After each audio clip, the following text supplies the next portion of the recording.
Zhang Linghe deliberately took a detour to meet Bai Lu. Pay attention to Bai Lu's reaction. The young couple can't hide anything. Bai Lu's agent quickly patted Bai Lu, fearing that the two would have a look and send a telegram on the spot.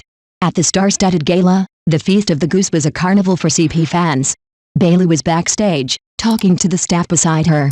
Zhang Linghe saw Bai Lu and deliberately walked towards Bai Lu.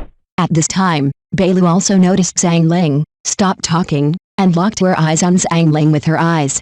The two looked at each other, and Zhang Linghe walked by Bai Lu. The expression on Bai Lu's face was very obvious. I would like to call this passing by the sweetest passing by. The two had a look, and even the agent couldn't stand it anymore, and reminded Bai Lu that there was a camera. Just based on the young couple's appearance of not being able to hide anything, netizens are sure that the two are probably already talking. If it's just a normal greeting between colleagues, it's really nothing, and it's also normal. But you have to know that Zhang Linghe's position is in the opposite direction of Bai Lu's position. Whether he is moving forward or backward, he should not meet Bai Lu, but this guy deliberately came over to exchange glances with Lulu, and then returned to his seat. I say you two really shouldn't be too obvious.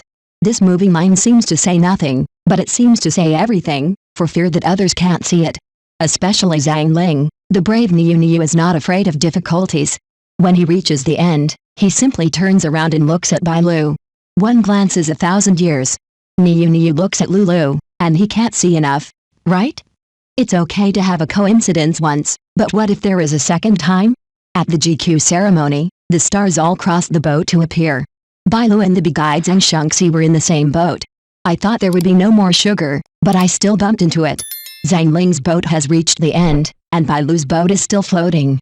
Zhang Linghe just stared silently, looking at her and thinking about her. Bai Lu only has the back of her head left, but she is still watching. When they looked at each other across the boat, their eyes were full of love. After entering the venue, Zhang Linghe helped Bai Lu to the stage to receive the award. It was better to say that Niu was holding Lulu's hand than helping her. This guy was watching her closely. Normal social etiquette is just holding hands, but this guy grabbed her hand directly. Bai Lu was not wearing a long skirt that was inconvenient to move, and she walked steadily. There was really no need to hold her so tightly. Speaking of these clothes, it was really a coincidence. Bai Lu was wearing blue and Zhang Linghe was wearing red. Since ancient times, red and blue have been a couple color. Who taught them to wear like this? What's more conclusive is that backstage of the party, Zhang Linghe quarreled with his little brother Wang Xingyu and said loudly that he was jealous. Wang Xingyu said that Niu was jealous, but Niu refused to admit it. So what was this jealousy about? Could it be because Wang Xingyu took a photo with Bai Lu? Zhang Linghe scratched his head strategically and refused to admit it. Let's just say, Niu is a jealous man. No wonder in the last group photo, Bai Lu's hands were still wrapped around the tassels on Zhang Linghe's clothes. Is this a way of secretly declaring sovereignty? Pulling the tassels on someone's clothes, this kind of small detail can only be shown by a girlfriend to her boyfriend in real life.